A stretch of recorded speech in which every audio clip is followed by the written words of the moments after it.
हाँ, कभी क्या जाता तो लगता है ये कौन लड़का बैठा है ना। चलो देखो आगे। तो दो सदिशों के अदिश गुणन पर आधारित क्वेश्चन बताए थे। चार बिंदु समतली कैसे होते हैं, है ना। लास्ट क्वेश्चन यही ना था। हाँ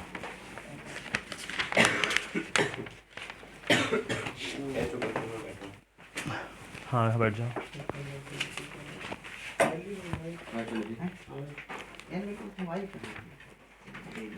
तो देखो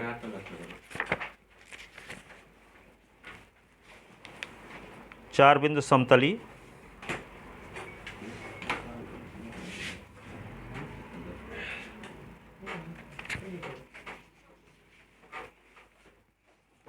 दर्शाइए कि अगला क्वेश्चन देखो, इठो को पढ़ा कहाँ गया।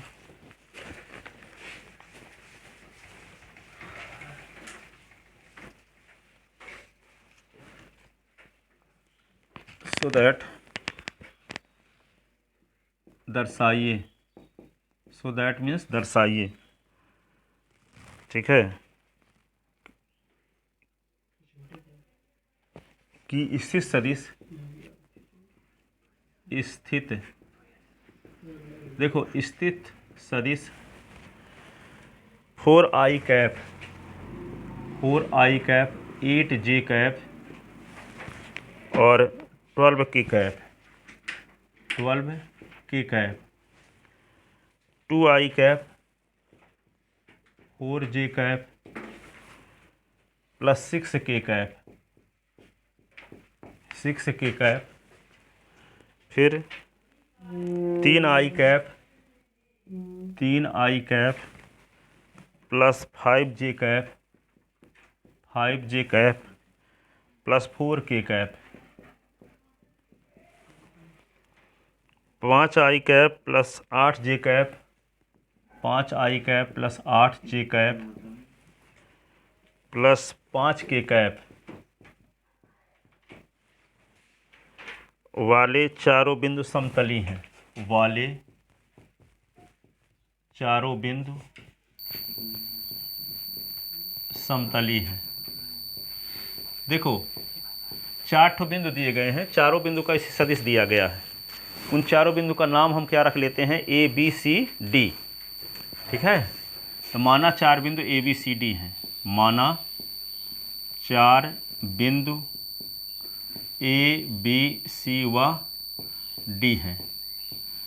तो प्रश्नानुसार ए का स्थित सदिश दिया है ओ ए बराबर, ये दिया गया है 4i cap 8j cap 12k cap, NCERT question है। O B is equal to, कुछ क्वेश्चन सदिश वाले उसमें दिए होंगे 11 में, सदिश विशेष सरल रेखा वाले में ये क्वेश्चन। तो यहाँ पे O B is equal to 4j cap, ये तो हम 2004 से इन क्वेश्चनों को NCERT में ढूंढ के हम बताएंगे कल, आप कहाँ है क्वेश्चन। 2004 से इन क्वेश्चनों को मैं बता रहा हूँ NCERT के भी वालों को। Plus 3i cap O C, 3i cap plus 5j cap 4k cap O D, 5i cap 8j cap plus 5k cap, ठीक है। तो ये चारों बिंदु समतली हैं। तो चारों बिंदु समतली होने के लिए समतल में क्वेश्चन होगा आपको, ये जो कल बताए थे 4 बिंदु समतली, उससे समतल बीज से भी लगाया जा सकता है, पर परीक्षा में इस बीज से भी लगाया जा सकता है। तो सदिश आपको कोर्स में है तो समतल से ना लगाओगे, सदिश से लगा देना उनको, उसमें नहीं देखे हैं सर। हाँ, समतल वाले में ना देखे होगे, समतल में ये क्वेश्चन है, समतली है तो समतल में होना चाहिए, पर ये सदिश से लगाया जा सकता है। और सदिश कोर्स में है, समतल आए नहीं है। सदिश का एक नहीं हटा है। हाँ, तो सदिश का तो चारों बिंदु समतल, तो उसमें क्या करना पड़ता है जानते हो, 3 बिंदु से होकर जाने वाले समतल का समीकरण निकालते हैं, चौथा उसको संतुष्ट कर देते, समतली हो जाता है वहाँ से। अब यहाँ सदिश विध से हम कर रहे हैं, आदिश त्रिगुणन तो है ना कोर्स में, तो आदिश त्रिगुणन से क्वेश्चन किया जा सकता है, तो समतल वाली में क्वेश्चन होगा। आप देखो यहाँ पे सुनो, तो क्या निकालेंगे पहले, जैसे कल बताए ना थे, A B A C A D, आदिश त्रिगुणन शून्य दिखा दोगे तो समतली हो जाएंगे। तो दिए गए चारों बिंदु लिखो, तो पहले ए बी निकाले लेते हैं। तो वेक्टर ए बी बराबर क्या होगा, ओ बी माइनस ओ ए। तो ओ बी के स्थान पे क्या लिखोगे, 2i cap plus 4j cap plus 6k cap, और OA क्या है 4i cap 8j cap plus 12k cap, तो 2i से 4i निकला तो -2i कैप, 4j से 8j निकला तो -4j कैप, 6k से 12k निकला तो -6k कैप, तो वेक्टर AB आ गया ये। अब वेक्टर AC निकालेंगे, AB AC AD एक एक बिंदु से जुड़े हुए, AB AC AD एक बिंदु है A ये सब में रहे, या कि अब B से तथा BA BC BD, C से निकालते CA CB CD, एक बिंदु सब में होना चाहिए, बढ़िया लगता है इसी ठीक है। तो AB AC हम निकालते हैं, तो AC कैसे निकालेंगे OC माइनस OA, तो AC is equal to OC क्या है बाई 3i cap plus 5j cap 4k cap, और OA के स्थान पे क्या लिखोगे 4i cap plus 8j cap plus 12k cap, ठीक है। तो AC इज इक्वल टू क्या होगा 3i से 4i निकला तो -i, 5j से 8j निकला -3j, ठीक है, 4k से 12k निकला तो -8k कैप, ये आ गया AC। अब क्या निकालेंगे हम AD, AD is equal to क्या होगा OD माइनस OA, तो AD is equal to OD क्या है OD ये दिया है 5i cap plus 8j cap plus 5k cap minus OA के स्थान पे क्या लिख देंगे 4i cap plus 8j cap plus 12k cap. AD is equal to 5 से 4 निकला i कैप, 8j से 8j निकला तो 0j कैप, 5k से 12k निकला 7k कैप -7k कैप, ये आ गया। दिए गए चारों बिंदु समतली होंगे यदि AB AC AD का अदिश त्रिगुणन शून्य हो। दिए गए चारों बिंदु समतली होंगे यदि वेक्टर AB वेक्टर AC एवं वेक्टर AD का अदिश त्रिक गुणन शून्य हो, अर्थात vector AB vector AC vector AD का अदिश त्रिक गुणन बराबर 0, ठीक है। तो अदिश त्रिगुणन कैसे निकालते हैं सारणी का मान सॉल्व करते हैं। तो सुनो आप AB लेफ्ट हैंड साइड लेते हैं आप, तो वेक्टर AB ले लिए, वेक्टर AC ले लिए, वेक्टर AD ले लिए, इनका अदिश त्रिगुणन निकालते हैं। अदिश त्रिगुणन कैसे निकालते हैं सुनो शुभम, वेक्टर AB में देखो i कैप j कैप के कैप का गुणांक क्या है ये देखो, तो ये सारणी सॉल्व करते हैं इनके गुणांकों का -2 -4 -6।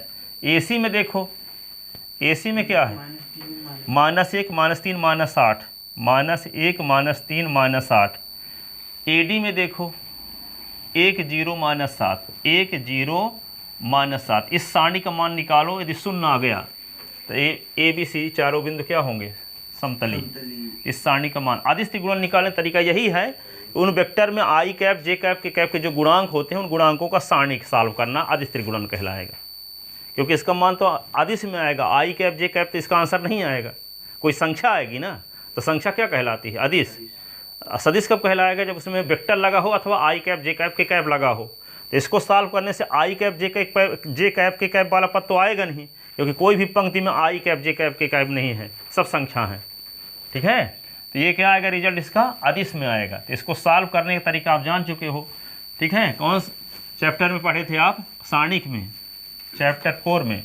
तो देखते हैं यहाँ पे क्या आएगा, -2 लिखोगे, -2 जिस पंक्ति जिस स्तंभ में इसको छोड़ दो ऐसे, तो क्या बचा -3 -8 और 0 -7, ये हुआ। बीच में माइनस लगाते हैं, -4 पहले से है, तो इसको छोड़ेंगे इसको छोड़ेंगे तो -1 -8 -1 -8 -1 -8 1 -7, फिर -6 गुणे, इसको छोड़ेंगे इसको छोड़ेंगे तो -1 -3 1 0 ऐसे, तो -2 3 सते 21 और बीच में माइनस +0 +4 7 माइनस, तो बीच में 8 हो जाएगा, -6 और ये क्या आएगा 0 और +3, तो ये क्या आएगा -2 और ये होगा 21 4 8 और 7 8 7 15 6 3 18, यहाँ 21 दूना 42 15 चौको 60 -18 -60 +60 और +60 बराबर 0 आ रहा है। तो अदिश त्रिगुणन शून्य हो तो रहा है। तो चूंकि क्या लिखोगे, vector AB vector AC vector AD का अदिश त्रिगुणन बराबर 0, अतः दिए गए चारों बिंदु समतली हैं। अतः दिए गए चारों बिंदु समतली हैं। अतः दिए गए चारों बिंदु समतली हैं। ठीक है। अब देखो एनसीईआरटी का सबसे इम्पॉर्टेंट क्वेश्चन, जो कि हर एक साल केंद्रीय विद्यालय, एमपी बोर्ड, सीबीएसई बोर्ड सब में हमेशा आता ही रहता है। ठीक है, वे क्वेश्चन ये है, देखो निश्चित रूप से आता है, 99% चांस है। प्रूव दैट, इसको सब मिटा दें क्या? कभी लिखे नहीं हो आप लिखे ही नहीं? ठीक है।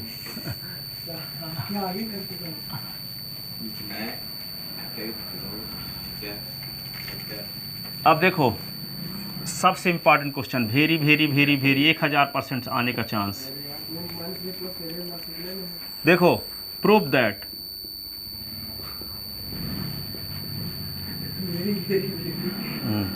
Vector A + B comma vector B + C comma vector C + A, ये तीनों वेक्टर का अदिश त्रिगुणन है। क्योंकि लॉन्ग ब्रैकेट में लिखा है ना, इज इक्वल टू प्रूव करना है 2 × vector A vector B vector C। पहले जब एनसीईआरटी किताब नहीं लगती थी तब भी ये क्वेश्चन हमेशा आता था उसमें, एमपी बोर्ड में।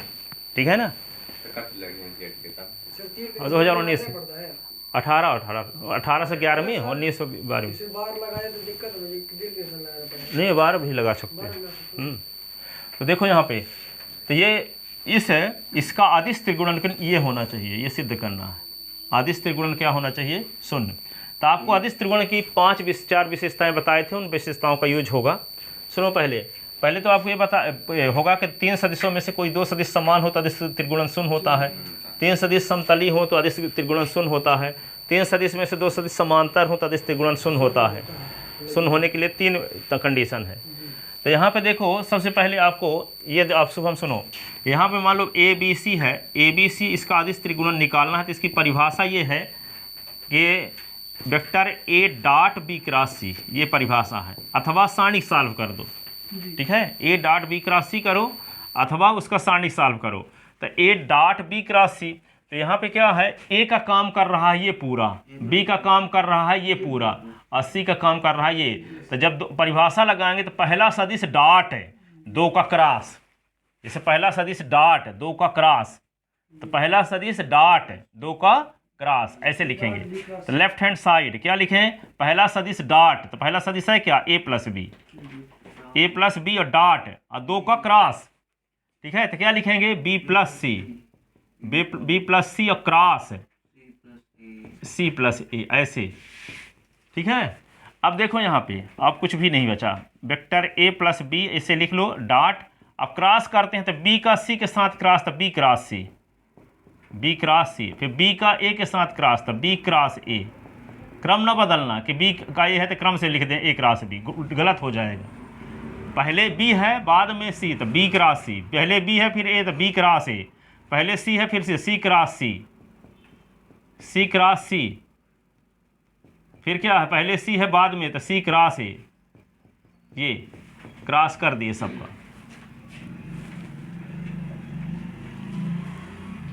अब देखो सुनो, अब ये एक बात ध्यान रखना, ए डॉट बी क्रॉस सी है तो ए बी सी का अदिश त्रिगुणन लिख सकते हो, ये रहे तो ये लिख सकते हो। तो जब ये कहीं भी इस प्रकार का मिल जाए तो इन तीनों को ब्रैकेट में लिख सकते हो, ठीक है। ये लिखा रहेगा तो ये लिख सकते हैं, ये लिखा रहेगा तो ये लिख सकते हैं। आप देखो आगे कुछ भी नहीं है, सब बी का सी के साथ क्रॉस बी का ए के साथ क्या करते थे, फिर सी का सी के साथ सी का ए के साथ, जैसे गुणा करते थे चौथी पांचवी क्लास में। हाँ, क्रॉस भर लगाते हैं बस, वहाँ इंटू करते थे। अब देखो यहाँ पे पहले क्या करोगे, अब पहले ए का सब के साथ डॉट कर दो चारों के साथ, फिर बी का चारों के साथ डॉट कर दो। सुनो 4 ठो पद है ना यहाँ, 1 2 3 4, तो पहले ए का सब के साथ डॉट करो, फिर बी का सब के साथ डॉट करो।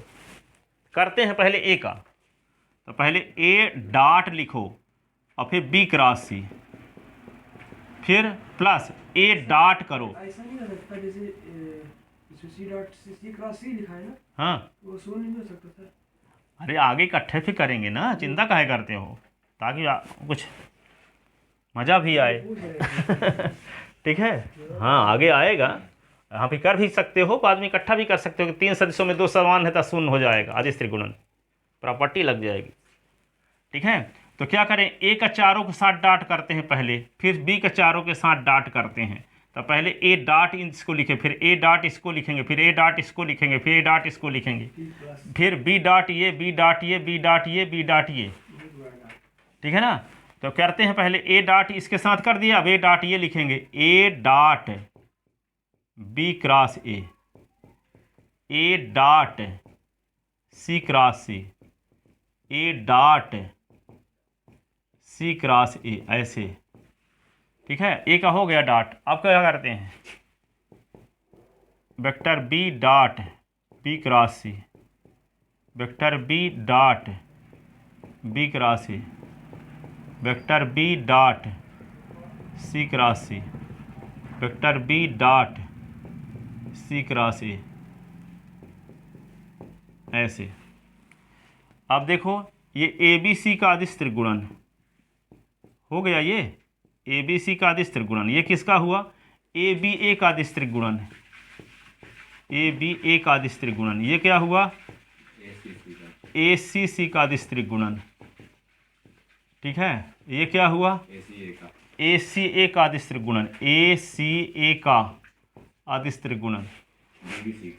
ये होगा बी बी सी का अदिश त्रिगुणन। ये क्या होगा, बी बी ए का अदिश त्रिगुणन। ये क्या होगा, बी सी सी का अदिश त्रिगुणन। ये क्या होगा, बी सी ए का अदिश त्रिगुणन। तो 3 सदिशों में 2 सदिश समान होने पर अदिश त्रिगुणन शून्य होता है। विशेषता है ना अदिश त्रिगुणन की। तो इनमें से कौन 2 सदिश समान वाले हैं, पहला देखो, दूसरा देखो, तीसरा देखो, चौथा, पांचवा, छठवां, सातवां, यानी पहला और लास्ट को छोड़कर सब में 2 सदिश रिपीट हैं। शुभम, पहला और लास्ट को देख करके छोड़ करके सब में 2 सदिश रिपीट हैं। जैसे ए 2 बार है, सी सी 2 बार है, ए 2 बार है, बी 2 बार है, बी 2 बार है, सी 2 बार है। तो 3 सदिशों में से 2 सदिश समान हैं, उसका मान शून्य होता है अदिश त्रिगुणन। तो पहला और लास्ट वाला बचेगा, बाकी सब शून्य बन गया। क्या लिखोगे, यहाँ पे लिखते हैं ए बी सी लिख दिए, और यहाँ लिख दिए 0 + 0 + 0 + 0 + 0 + 0 प्लस बी सी ए। रीजन क्या लिखोगे, 3 सदिशों में से 2 सदिश समान होने पर अदिश त्रिगुणन शून्य होता है। रीजन क्या लिखोगे, क्योंकि 3 सदिशों में से 2 सदिश समान होने पर, 2 सदिश समान होने पर अदिश त्रिगुणन शून्य होता है। अदिश त्रिक गुणन सदैव शून्य होता है, शून्य होता है। इसका ये रीजन हो गया।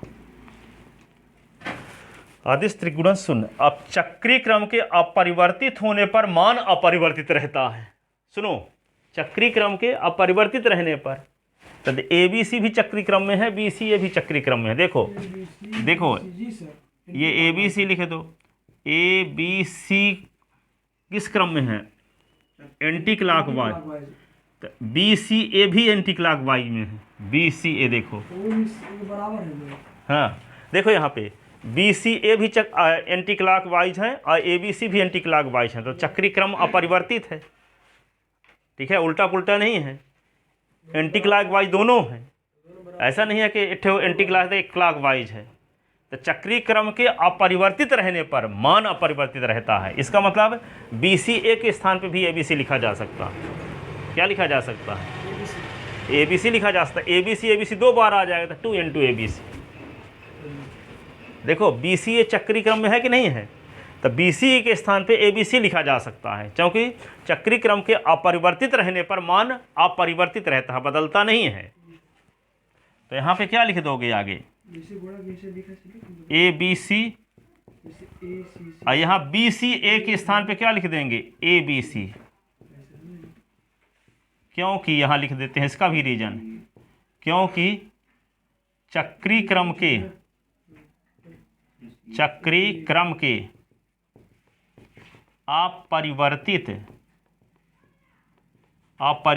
रहने पर मान अपरिवर्तित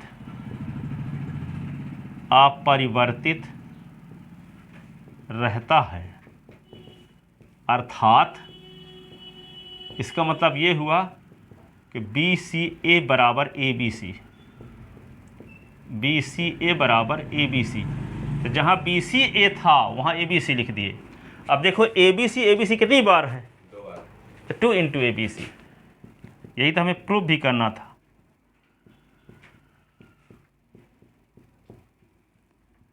is equal to right hand side, right hand side. रुको,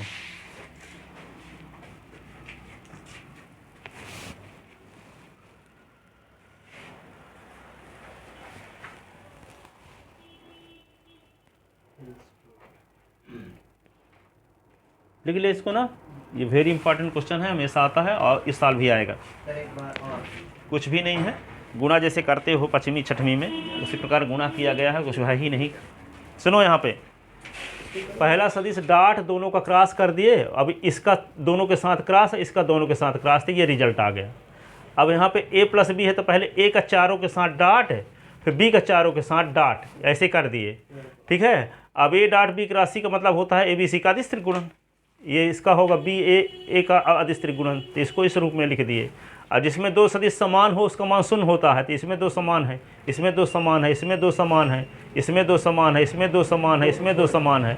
जिसमें 2 समान है तो उसका मान शून्य कर दिए, बाकी जो बचा है तो लिख दिए। अब यहाँ पे क्या है, ए बी सी को देखो, ये एंटी क्लॉकवाइज डायरेक्शन में है, बी सी ए भी एंटी क्लॉकवाइज डायरेक्शन में है, तो दोनों का मान समान होगा। इसका जो मान होगा वही इसका भी मान होगा, तो इसके स्थान पे हम ये लिख सकते हैं, तो वही लिख दिए ए बी सी। अब ए बी सी 2 बार है, तो ये लिखा गया रीजन, क्योंकि चक्रीय क्रम के अपरिवर्तित रहने पर मान अपरिवर्तित रहता है, अर्थात बी सी ए का मान ए बी सी के बराबर होगा। तो यहाँ पे ए बी सी लिख दिए, ए बी सी 2 बार है, तो 2 इंटू ए बी सी। ठीक है, अगर तो ऐसे एक क्लॉकवाइज हाँ, तो उसका मान माइनस में हो जाता, उसको एंटी क्लॉकवाइज में लिखते। तो जैसे मान लो यहाँ पे सी जहाँ लिखा है, यहाँ ए होता, मान लो ए यहाँ होता, सी बाद में, BAC हो जाता है। हाँ, तो ये इसका मान अलग होता, इसका मान अलग होता, सर कारण तब बराबर नहीं लिख सकते। सर ये लिखना पड़ेगा कारण। हाँ, यही तो रीढ़ की हड्डी है। वो वाला ऊपर वाला सर, ऊपर वाला, क्योंकि ऊपर तो इसका ये शून्य क्योंकि है, जिसका रीजन है क्योंकि 3 सदिशों में से 2 सदिश समान होने पर अदिश त्रिगुणन शून्य होता है। अब यहाँ पे बी सी ए के स्थान पे ए बी सी लिखे, तो इसका रीजन क्योंकि चक्रीय क्रम के अपरिवर्तित रहने पर मान अपरिवर्तित रहता है। ठीक है,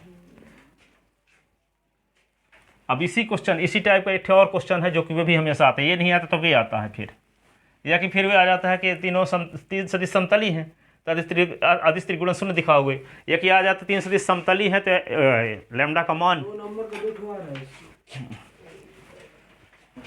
लिख लेता ना 2 नंबर में यही 2 नंबर में पूछा जा सकता है, 2 नंबर लायक तो है ही क्वेश्चन। सर 2 नंबर का आएगा नहीं। चलो देखो नहीं आएगा। अरे मापांक पूछ देगा तो पूर्णांक दिक्कोजा पूछ देगा, बहुत सारे क्वेश्चन है दोनों।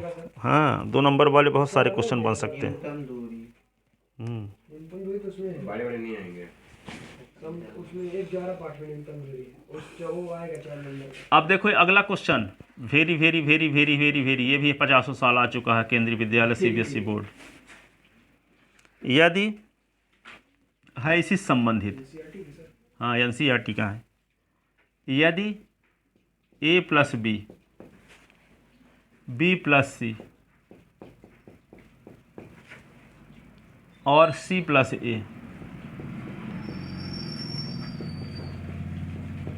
C + A समतली हैं, समतली हैं, तो दर्शाइए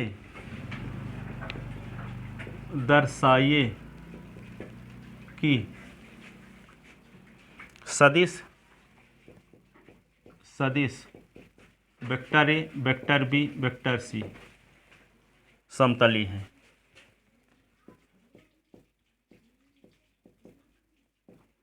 यदि A + B B + C C + A समतली हैं तो दर्शाइए कि A B C भी समतली है। NCERT क्वेश्चन है ये भी। देखो यहाँ पे, तो ये जानते हो कि 3 सदिश समतली कब होते हैं? जब अदिश त्रिगुणन शून्य शून्य होता है। तो पहले लिखोगे दिया है, अब क्या सिद्ध करना है, लिखो दिया है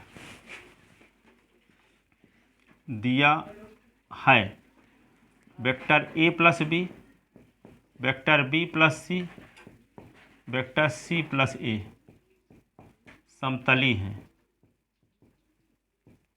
तो सिद्ध करना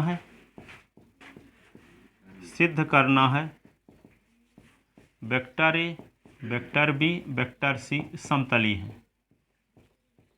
ठीक है, अब सवाल के हल में आते हैं। दिया क्या है, क्या ज्ञात करना है, अब हल में पहुंचते हैं। हल में क्या करें, चूंकि vector A + B vector B + C vector C + A समतली हैं, इसलिए अदिश त्रिगुणन शून्य होगा। तो vector A + B comma vector B + C comma vector C + A बराबर 0। ये समीकरण नंबर 1। तीनों सदिश समतली है तो अदिश त्रिगुणन शून्य होता है। तीनों सदिश क्या है, समतली है तो अदिश त्रिगुणन क्या होता है, शून्य। ऐसे लगे जैसे लगा पिछली बार, हाँ वैसे लगा नहीं ना। अब देखो तीनों सदिश समतली है तो इसका अदिश त्रिगुणन शून्य होता है, ठीक है ना, ठीक है।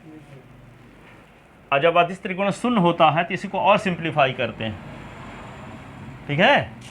इसको अब सॉल्व कैसे करेंगे, जैसे पिछली बार के अभी किए थे जैसे, LHS लेके हाँ लेफ्ट हैंड साइड इसको सॉल्व करते जाओ। तो पहला सदिश लिखोगे A + B और डॉट लगाओ, है ना, डॉट लगा के यहाँ क्या करोगे, बराबर B + C और क्रॉस C + A ऐसे = 0।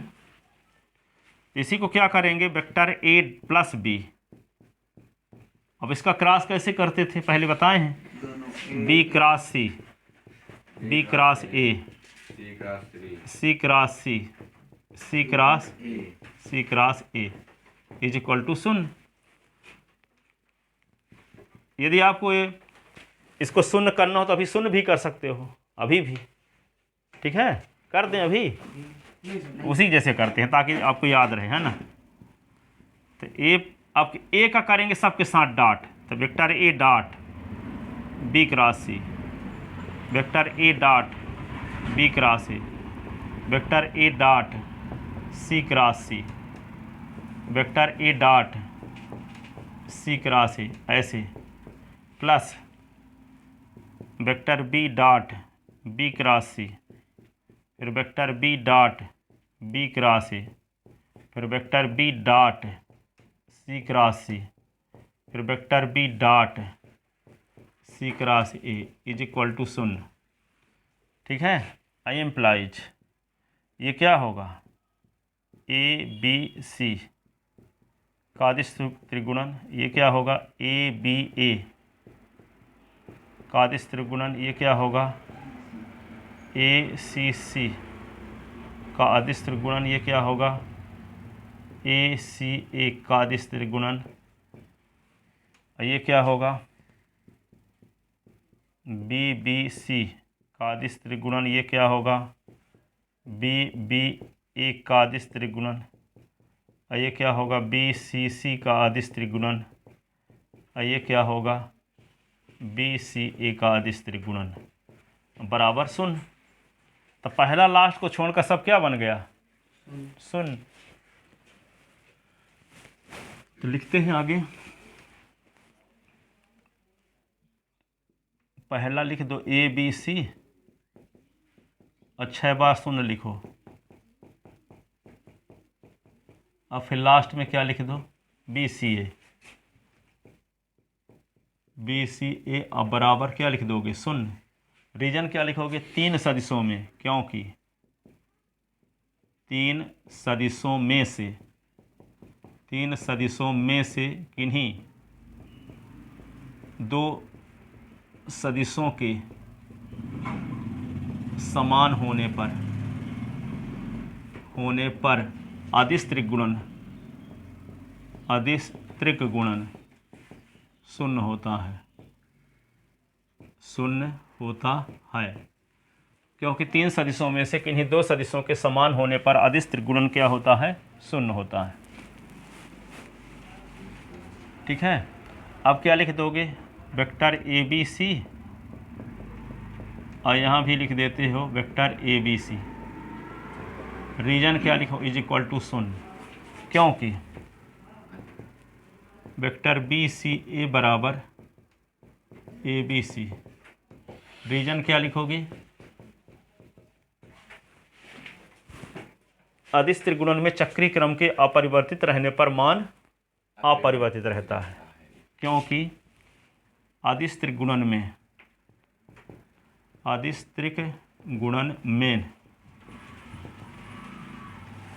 चक्रीय क्रम के अपरिवर्तित रहने पर मान अपरिवर्तित रहता है, चक्रीय गुणन, अदिश त्रिगुणन में चक्रीय क्रम के अपरिवर्तित रहने पर मान अपरिवर्तित रहता है। अब इसका मतलब क्या हुआ, तो 2 गुणे वेक्टर ए बी सी का अदिश त्रिगुणन बराबर 0। तो क्या आ गया, ए बी सी 0/2, तो इम्प्लाइज क्या हुआ, A B C is equal to 0। अब 3 सदिशों का अदिश त्रिगुणन क्या आ गया, 0। इसका अर्थ क्या हुआ, ए बी सी समतली है, जिसका अर्थ है कि vector A, vector B, vector C समतली है। वेक्टर ए बी सी क्या है, समतली। ठीक है, एक और क्वेश्चन दिया है, इसका मान निकालो जब समतली है तो 4 बिंदु। हाँ, लिख लेता ना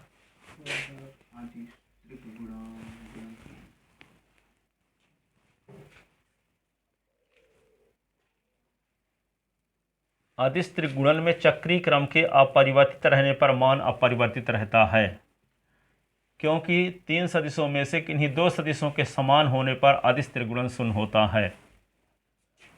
ये हुआ। अगला क्वेश्चन देखो, तो ये question MP board, CBSE board में हमेशा आता है, अच्छे से तैयार कर लीजिएगा। आगे देखो, अगला क्वेश्चन ये है, यदि 4 बिंदु,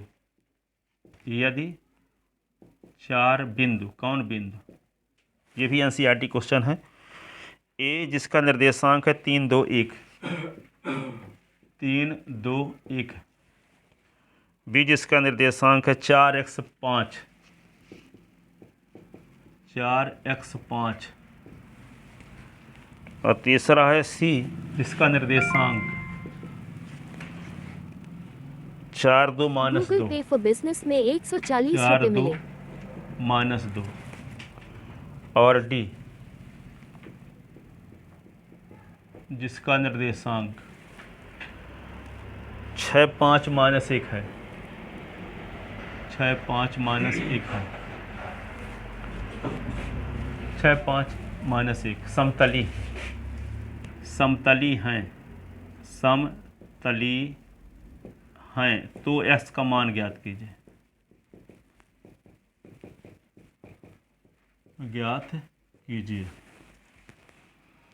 एक्स का मान ज्ञात कीजिए। NCERT question. तो क्या करेंगे, चार बिंदु का नाम ए बी सी रख लेते हैं। ए बी सी तो पहले मान लिए थे, तो अब इनका सदिश लिखेंगे। तो चारों बिंदु समतली कब होंगे, A B A C A D आदि त्रिगुण शून्य करोगे तो इसका मान आएगा। तो लिखते हैं स्पष्टतः ओ ए बराबर 3i cap plus 2j cap plus 1k cap, O B बराबर 4i cap xj cap 5k cap, O C बराबर 4i cap 2j cap minus 2k cap, O D बराबर 6i cap 5j cap minus k cap. ये हुआ। तो पहले निकालते हैं vector A B. Vector A B बराबर क्या होगा, O B minus O A. O B के स्थान पे क्या लिख दें, 4i cap xj cap 5k cap, ठीक है। माइनस ओ ए लिख दो 3i कैप 2j कैप और k कैप। ऐसे 4i से 3 तो i कैप, x से 2 निकला तो x माइनस 2 j कैप, फिर 5k से k निकला तो 4k कैप। ऐसे आ गया, ये वेक्टर ए बी आ गया। अब क्या निकालेंगे आप, वेक्टर ए सी। ए सी तो ओ सी माइनस ओ ए लिखो। तो A C is equal to O C क्या पता है आपको, 4i cap 2j cap minus 2k cap. O A के स्थान पे क्या लिख दोगे, 3i cap 2j cap plus k cap. ऐसे vector A C is equal to 4i से 3i निकला तो i, 2j से 2j निकाला तो 0j, और माइनस 2k और माइनस k तो minus 3k cap. A C आ गया। ए डी निकालते हैं। A D is equal to क्या होगा, O D minus O A. O D आपको पता है क्या, 6i plus 5j cap minus k cap. O A पता है आपको, 3i कैप 2j कैप और प्लस k कैप। 6i से 3i निकल गया, 3i, 5j से 2j निकल गया तो 3j, माइनस के तो माइनस 2k कैप। ये हुआ ए डी। चूँकि दिए गए चारों बिंदु समतली हैं इसलिए A B A C A D का अदिश त्रिगुणन शून्य होगा। चूँकि दिए गए चारों बिंदु, चूँकि ए बी सी व डी समतली हैं इसलिए vector A B vector A C vector A D का अदिश त्रिगुणन क्या होगा, शून्य। A B A C A D का अदिश त्रिगुणन क्या होगा, शून्य। और अदिश त्रिगुणन को शून्य के बराबर करो तो अपने आप इसका मान आ जाएगा। तो लिखते हैं यहाँ पे अदिश त्रिगुणन। अदिश त्रिगुणन में करते क्या हैं, A B A C A D. अदिश त्रिगुणन में करते क्या हैं, सारणिक सॉल्व करते हैं। क्या करते हैं, सारणिक सॉल्व करते हैं। तो सारणिक को सॉल्व करते हैं तो यहाँ क्या होगा, वेक्टर ए बी में आई कैप जे कैप के कैप का गुणांक क्या है, 1x माइनस 2 4, 1x माइनस 2 ये 4। वेक्टर ए सी में क्या है, 1 0 माइनस 3, 1 0 माइनस 3।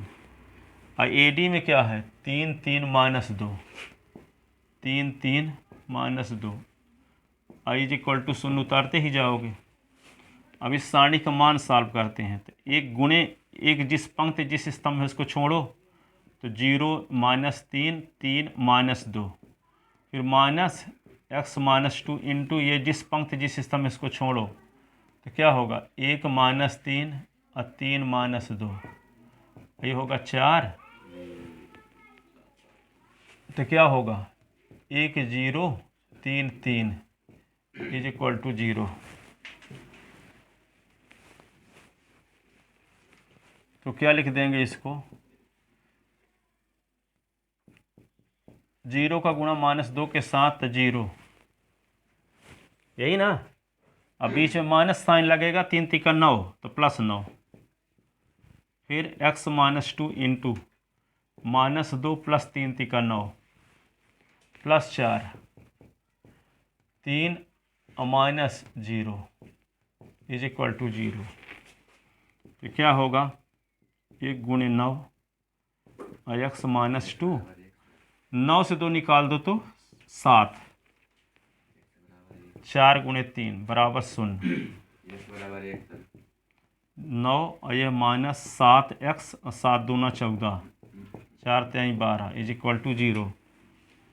तो क्या होगा 12 और 9 21 21 14 35 तो माइनस 7x प्लस 35 बराबर 0। 35 को उधर ले जाओ तो माइनस 35 बन जाएगा तो माइनस 7x बराबर माइनस 35 माइनस माइनस कट गया तो x बराबर 35 बटे 7 7 पना 35 x बराबर क्या आ गया 5 x बराबर ठीक है ना।